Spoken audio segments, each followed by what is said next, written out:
All right, welcome back to another episode of the New Mexican Sports Podcast. I am the sports editor, Will Weber, as always, joined by James Barron, who is fresh off a vacation at the Indianapolis 500. James, I got to admit, man, I turned on the race, and I was hoping to see you, but then I realized there's 350,000 people there. So Yeah, sadly, yeah, sadly, you were not on TV. yeah. Good luck pointing me out in that massive humanity there, huh? And of course, the best part about that race was watching the guy wreck on the warm-up lap. Warm up lap. You you Oh you man, it was you it, spent all it, that time training for the race and you crashed on the warm-up lap. That'd be like having your major league debut and you trip coming out of the on-deck circle and you tear your hamstring. So, yeah, yeah. yeah. I've been informed by my significant other, Christina had that I should no longer say anything whenever we go on our trips because anytime I say anything, I just jinx it. Well, I, I love the Black Hawk helicopter thing too. That was awesome. That was really cool. Is I mean, that there, was a nice touch. And then they tried to do it again at the. I saw that they did it again at the Coke 600 in Charlotte. They tried to do the same thing. So obviously yeah, they're all trying to one up each other. yeah. Nothing says America quite like a Black Hawk helicopter drifting 30 feet above the asphalt, above one of our greatest sports spectacles ever. So. Yeah, the only thing that would have made it better is if it had just like slammed into the grandstands, causing mass casualties, Oh, right? there you go. That would have been a different story altogether. But Yeah, I know, and I would have been there, right? I would have gone into reporter mode right there, firsthand account in the New Mexican. well, and that's the thing is I would advise all New Mexican readers to look out for James Barron's New Mexican version of the Indianapolis 500. What did you see? A man in the crowd type story. That's what you should talk about. About the Well, the car jams and how long it took you to get in and out of there. The food. Were there any fights around your area? All that sort of stuff. Actually, it was a pretty tame crowd, man. What I learned is that Indianans love Indiana.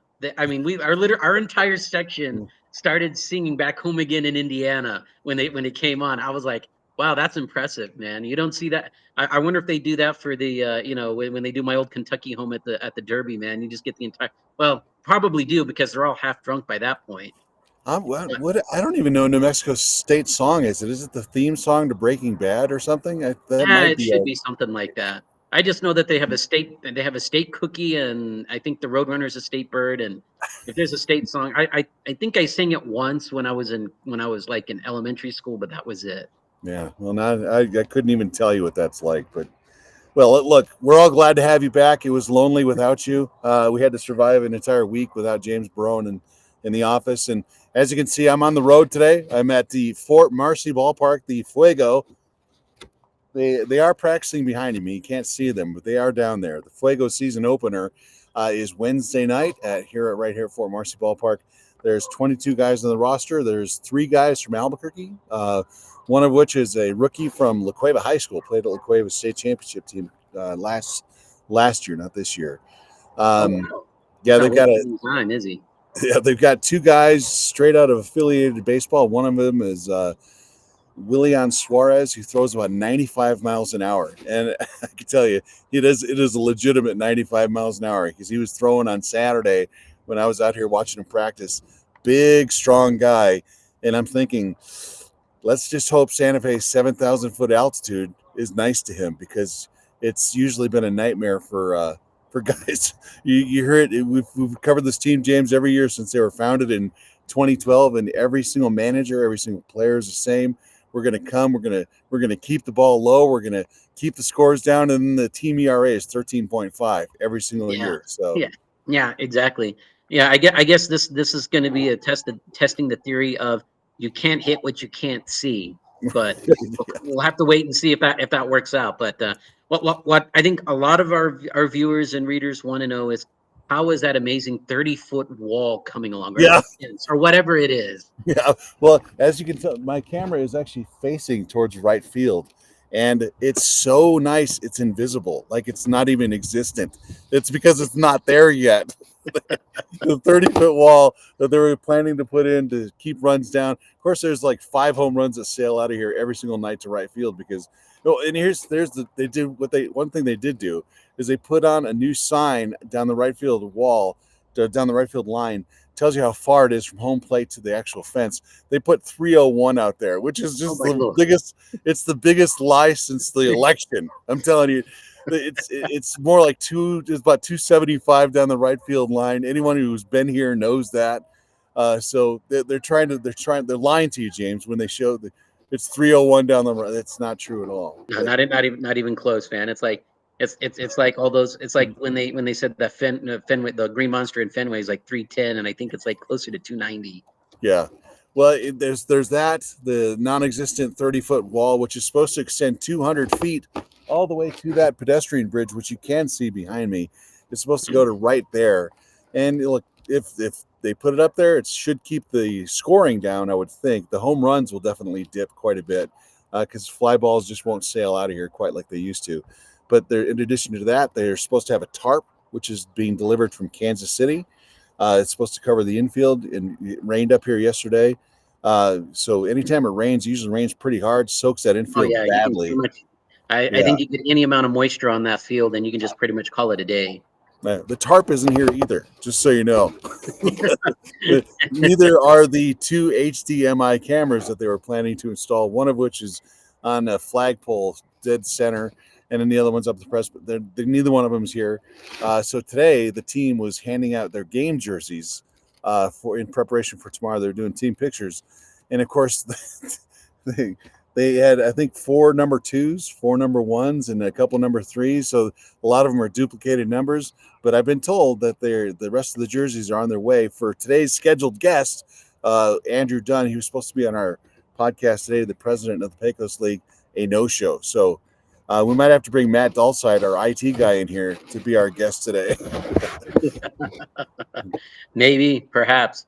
Yeah. Will, I understand what you're saying there about what isn't there, but I think the Fuego's perspective on this is they are preparing for the ballpark they want to be in, not the one that they have.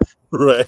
Just be happy with your surroundings. Yeah. Not everyone gets to drink champagne. Some of us have to drink tap water. And that's kind of what's going on here. So, Hey, come on. but Even Miller is called the champagne of beer, it's so technically it's champagne. well, the season opener is tomorrow. They're playing Tucson, which is always one of the better teams in the league. And look, Santa Fe hasn't been to the playoffs in 10 years, haven't had a winning season since 2018. So, really, I think all we're hoping for is just a team that's competitive. And they do have some arms. So I'll give them that. They've really tried hard to put in some pitching in this league, in this city. So we'll see how they do. Knock on wood. Hopefully, it's not a 28-26 game like last year's opener was. I think it went on until 11:15. They're playing that team from Nebraska, and remember the pitcher from Nebraska had a ground ball come right back to him, hit him straight Yeah. in the mouth, knocked all his teeth back.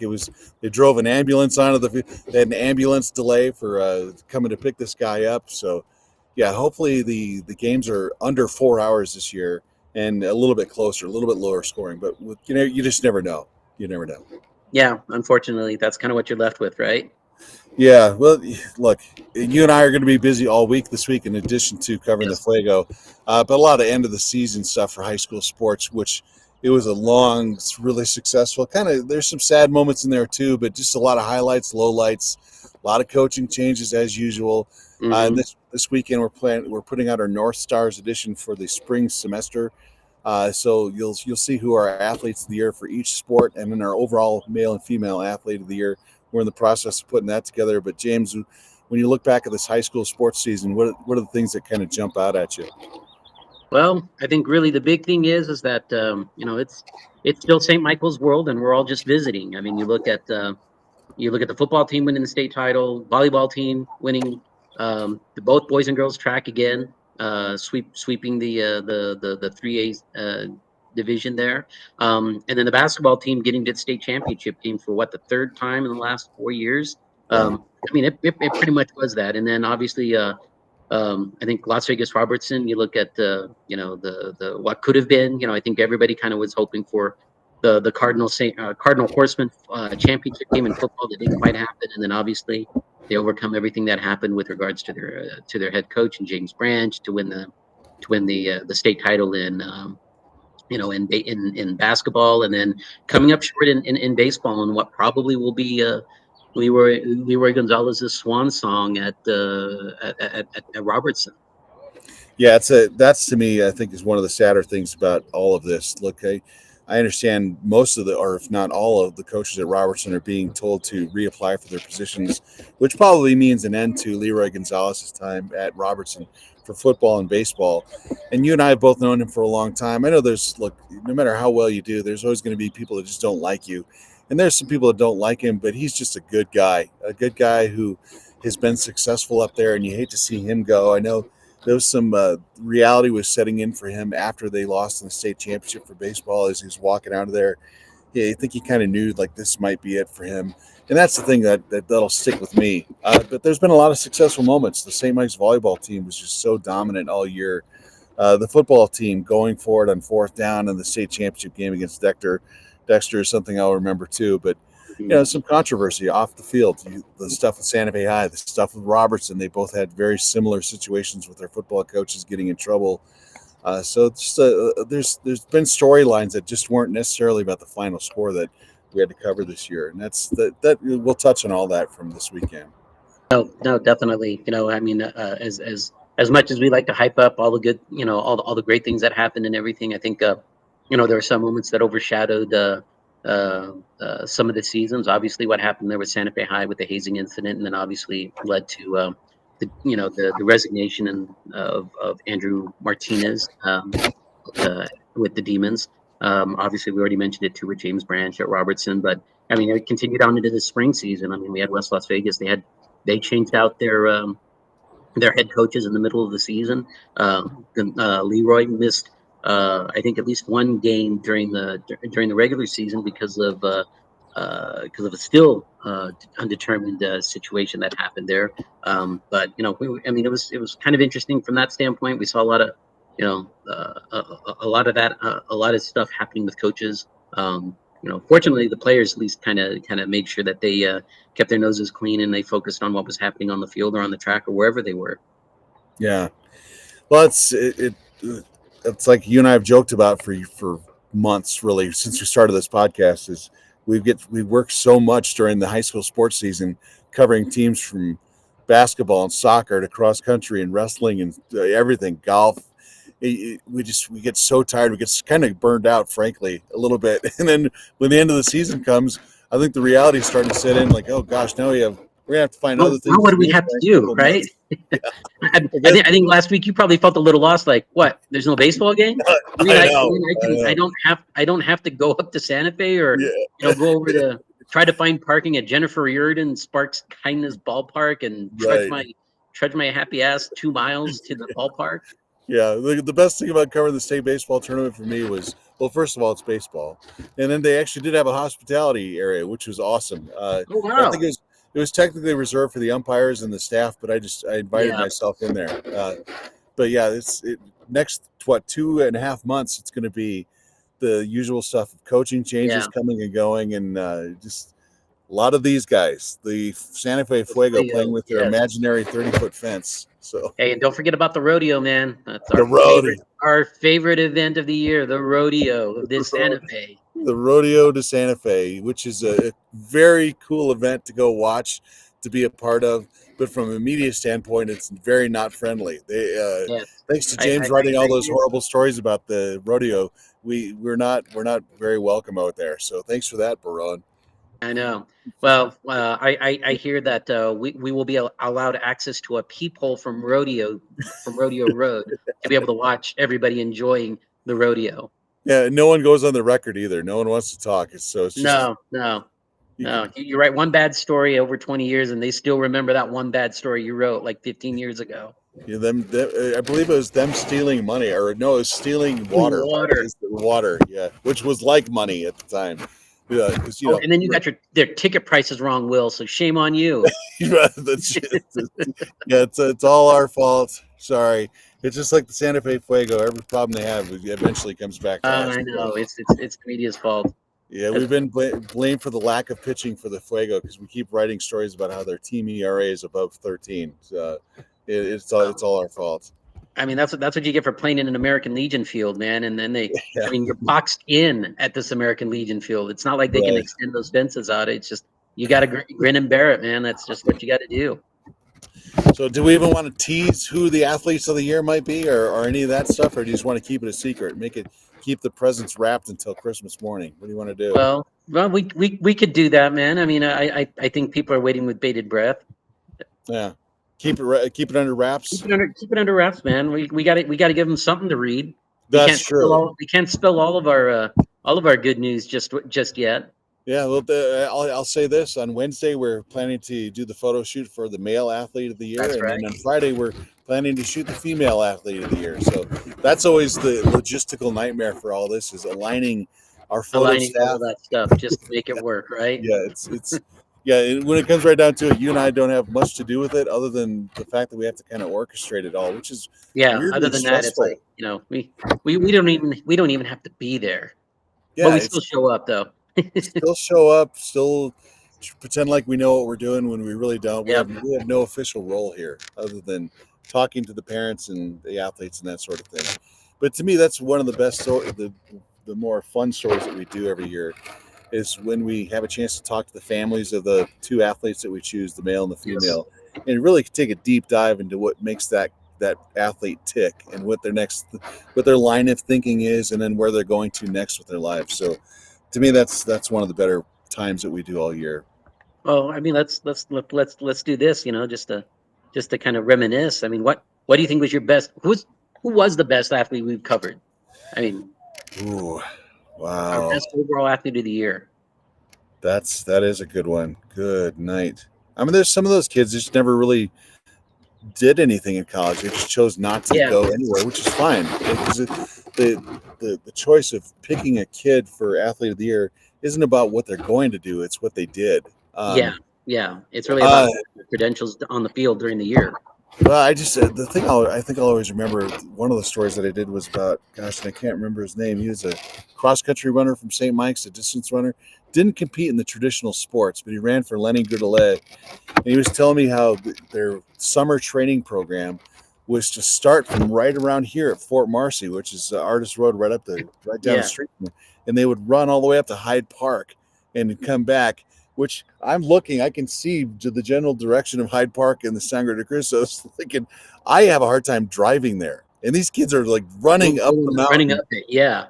And then the coach Lenny would say, just drive up there and wait for them to show up. And that's a good long distance.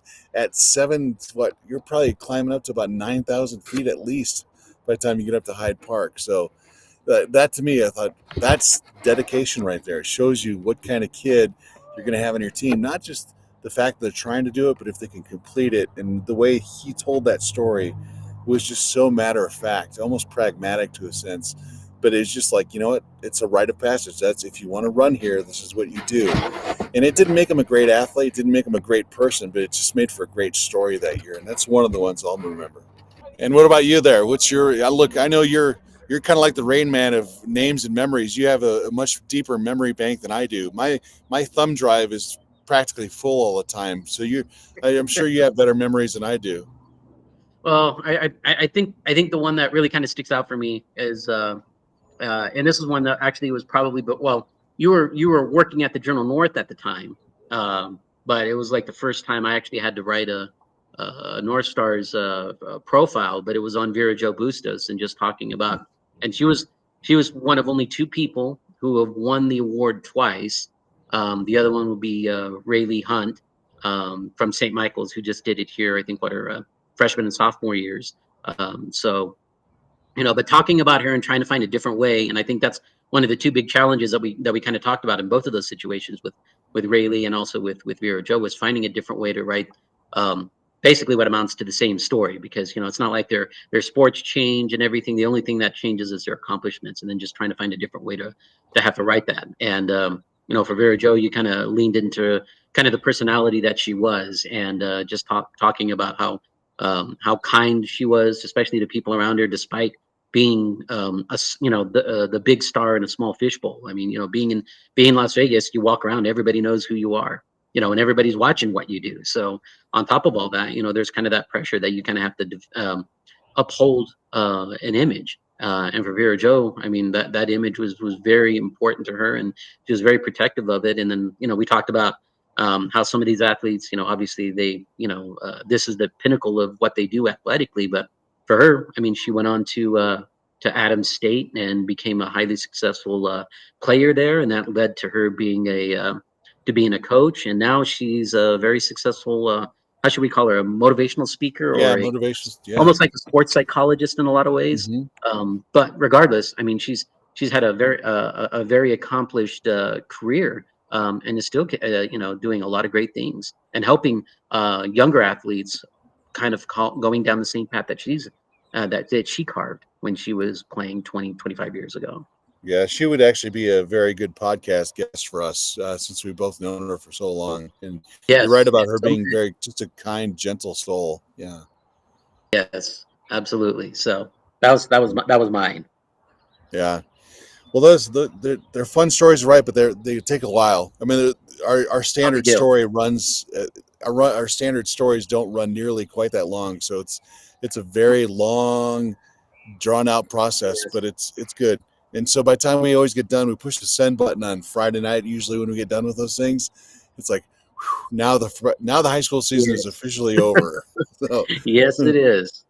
yeah, That's right. That's right, man. And sometimes that's sometimes I find the smaller stories are much harder to write because you're trying to cram so much information into such a small amount of space. But those absolutely. big ones, yeah, The it's big it's ones, a it's almost like sometimes you spend less time on those than you do the minutia that we kind of have to throw in there, those little bells and whistles that, we try to make the section pop when we do it.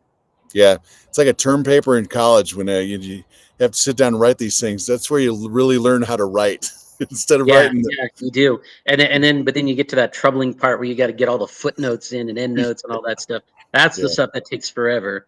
yeah. Well, it's been good. It was a good season and a lot to look forward to for next year. Not a lot of huge logistical changes in terms of district alignments or anything like that. But yeah, there'll be Yes, new coaches, new faces to deal with. But I think by and large, I don't think we can expect any huge changes for us in terms of who does what. I think we'll still see the St. Mike's football team do very well. The volleyball team should be exceptional. they I'm should sure be good. soccer at Santa Fe High will be competitive, just like track and field with Santa Fe High always produces a number of good athletes Good too. runners, good athletes. St. Mike's, Los Alamos, those are, you just pretty much just mark them down, Yeah, and just assume that they're going to be there in the end, year in and year out. yeah. To me, I think that one of the things that I'd like to see is the pendulum about to swing towards West Las Vegas in the city of I, Las Vegas, I with all agree. the coaching changes, all the strife going on. And look, it's been a long time since we've seen Los Alamos be really competitive on a statewide level in some of these sports, like basketball. They've been pretty Oh yeah, bad for a long it's time. been decades. Yeah, and Los Alamos has never had a shortage of quality athletes. So at what point does Los Alamos really start to figure things out? And then look at one of the schools that we never really cover is Northern New Mexico College. And now Yeah. that they've got a brand new coaching staff there, people that you and I both know, how does that change things? So it'll be interesting to see going forward. Yep, and then we can't forget about Highlands too. I mean, Highlands. the coaching changes that they had there, and obviously the administrative changes that they've had on top of that. Now they're Yeah. looking for a new athletic director. They've just hired a new men's basketball coach. Hmm. Who seems when we had him on here, he was saying a lot of the right things. That a coach is trying to do when he's establishing his program and everything. But you get the sense that this is a guy that if he has a modicum of success there and is able to make that program as competitive as it was. I think, when Craig Snow was there about 7 or 8 years ago during that stretch, they had some really good teams. If he can get him back to that level, that opens the door for him just about anywhere. Yeah, I think Craig was probably the last AD there that really kind of got it, that really Yeah. understood how things were going. I know Ed Manzanares did a good job when he was the AD, but Craig came in and it's that outside mentality that they bring into it, or like a fresh perspective. But both Yes. guys had that roll up their sleeves kind of work that the work ethic that they had. And I think they need to find a decent athletic director. I know one of the people that's in charge of it is a regent there, Gary Tripp, the brother of Richard Tripp, who we both know he's the AD at West Las Right in Vegas. West But Las Vegas. Yeah. yeah, Gary's a West Las Vegas guy. He sits on the board of directors for the New Mexico Activity Association. He was the NMA executive AD for the longest time. So I'm sure they'll find a good AD at Highlands. But yeah, there's a lot. There's the same mantra is true for us every single time. If it's a slow news day, go to Espanola or go to Las Vegas Las because there's always Vegas. Yeah, something those are going the on two there. places we could.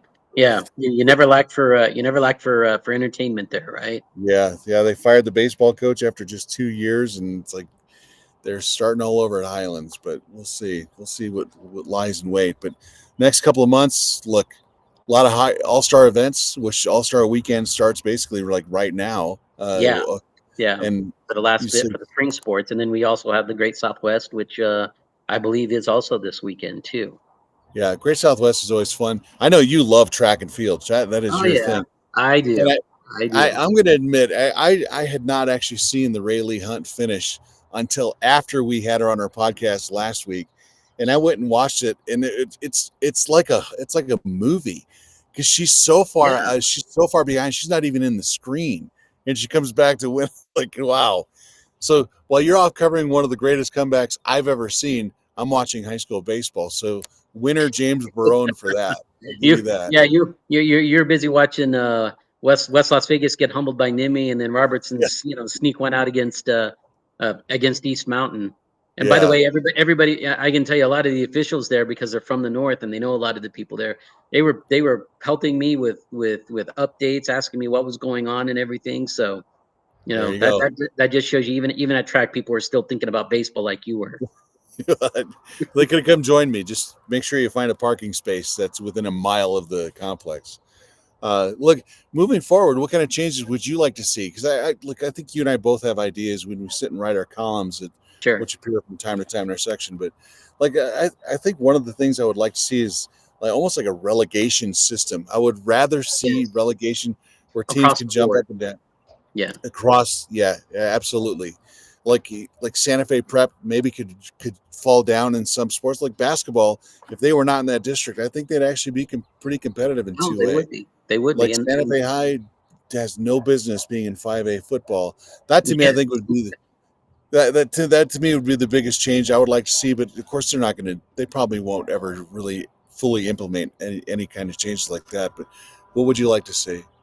Well, I think there was something that I wrote about last week in my column, and I think it was strictly to baseball and softball. I think and I don't think it's a huge. I mean, at least for softball, it's not a huge change up, but they really do need to make that consolation side of the bracket a little bit more fair for the teams coming through that side. If you get a team that plays 3 games in one day, and then they got to come back and if they're going to win the state championship, they got to play 2 games. And even as I wrote that, I realized that in 1A, 2A, Loving did exactly that. They lost in the winners bracket semifinals, had to play 3 games in 3 days, or three games in one day, to get to the championship game, and then they ended up beating Hoso Academy, in back-to-back games, and very convincingly too. But of course, they had an extremely dominant pitcher who was just overpowering, and especially at that level. When you get to 1A or 2A, a lot of the hitters there, they're not nearly as accomplished. I mean, you get like maybe 2 or 3 solid hitters, and the rest of them, it's like if they can just put the ball in play, you're happy. So Yeah, if you get a really dominant pitcher who, it doesn't matter how tired she is, if she can still, send the heat and you can't catch up to it, well, you're not going to do much with it. Whereas I think once you get to 3A and on up, totally different story. yeah, You get that pitcher, that third, fourth, fifth game, in that 2 day stretch, they just don't have anything, and that's the tough part. And I think the other thing, and we talked about this before, is with state baseball. I think maybe they just need to go to 8 teams, because really there are only 8 good teams in 3A as there is. I mean, I think we kind of saw that play out over the course of that tournament, where I think it was what, top 8, or all the 9 of the top 8 or top 9 seeds were the ones that all advanced. I think Sandia Prep was the highest one, or the lowest one at mhm, like 9. Everyone else was, pretty much it was to chalk. Even when you got to the semifinals, which is kind of surprising because of the issue that we talked about before with pitching, and yeah, yet we ended up with the 1 and the 3 in the championship game. yeah. Actually, I'm sorry, was it the 1 and the 4? No, it Oh, wasn't. Sorry, Robertson was 3. That's right. yeah, yeah, yeah. There's of course I've tried to get our ideas passed along to the NMA. They don't listen to us. I don't know why. I'm not sure. In our newsroom, we carry a little bit of a weight, but I guess not at the NMA. Yeah. They don't really care what we think. which is Yeah, unfortunate. and I'd love to see I think here's one for you that I think would be a little bit outside the box and maybe a little revolutionary, especially when it comes to maybe girls basketball, but just in general. Rotate rotate all the classifications. Give the 1A, 2A teams maybe a chance to play in the pit in the quarterfinals and Yeah. semifinals. Every 4 years, and let the big schools go down to the Stars Center. I Oh think my gosh. there's something to be Yeah. said about that. Yeah. That everybody just deserves a little bit of a little bit of that attention. We're not saying it has to happen every single year, but maybe on a rotation basis. Yeah, just maybe mess with the schedule a little bit.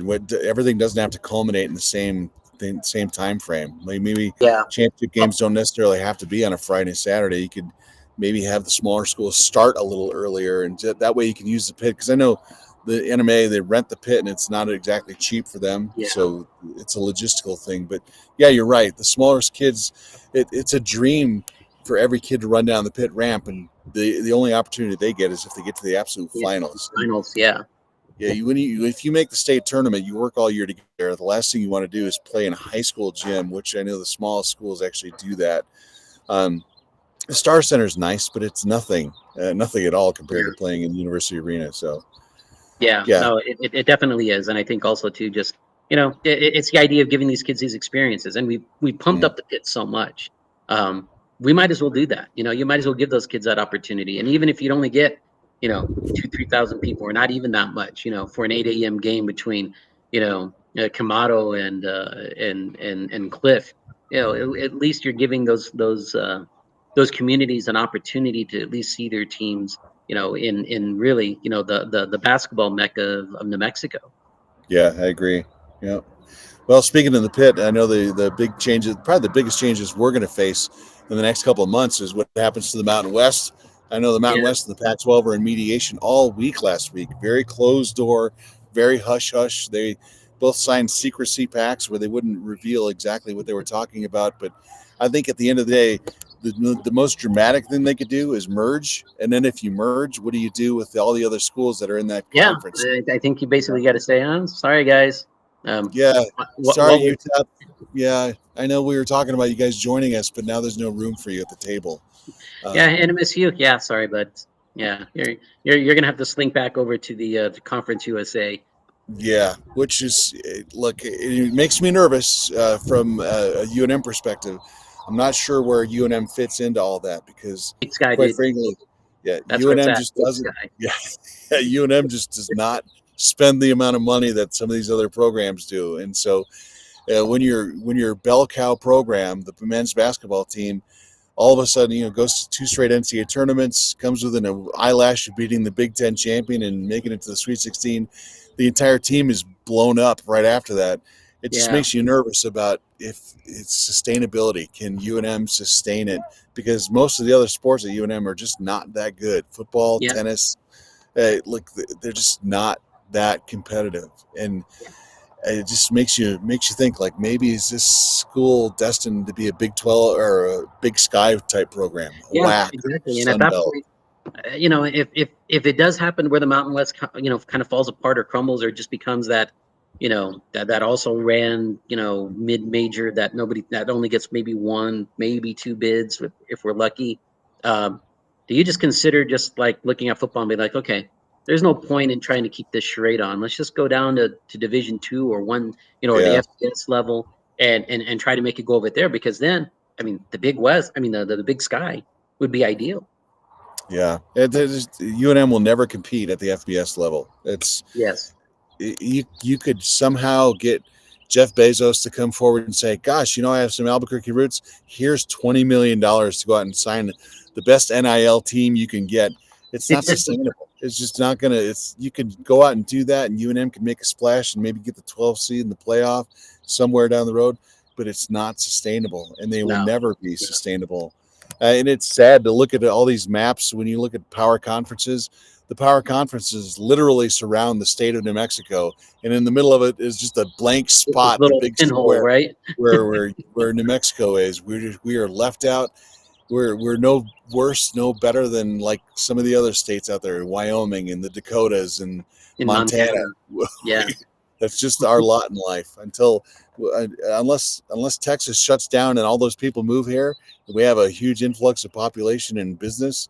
It's just that's the way it is, and it's a bummer. But hey, you know what? We'll always have high school sports, and for us at a Yeah. newspaper like Santa Fe New Mexican, it's the high school kids, the high school sports, which drives us. And there's no such thing as conference realignment when it comes to high school sports. Right, yeah, exactly. We can We don't have to play. worry about Texaco moving into the to the UIL. Right. At least right now, it could happen eventually. Yeah, we could trade Texaco to Texas for a couple of bags of rice or something. Yeah, Let's see how that works. yeah. Like Muleshoe and some of those Yeah, other schools.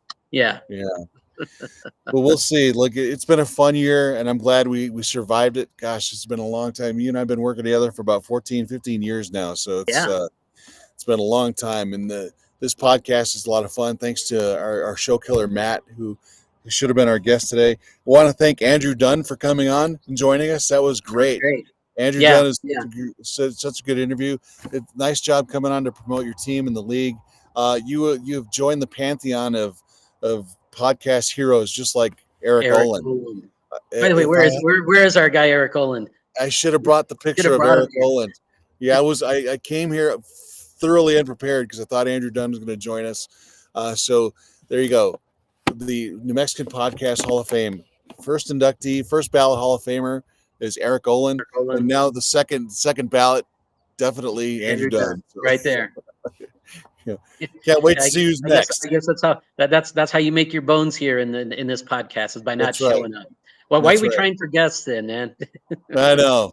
Well, we could bring on the outgoing mayor, who, by the way, everyone thinks I'm related to the mayor. I am not related to the mayor at all. I know you totally underplayed that the whole time he was there, man. You should have leaned into that so much. You know how much free stuff you could have gotten out of that? I know. Maybe even parking.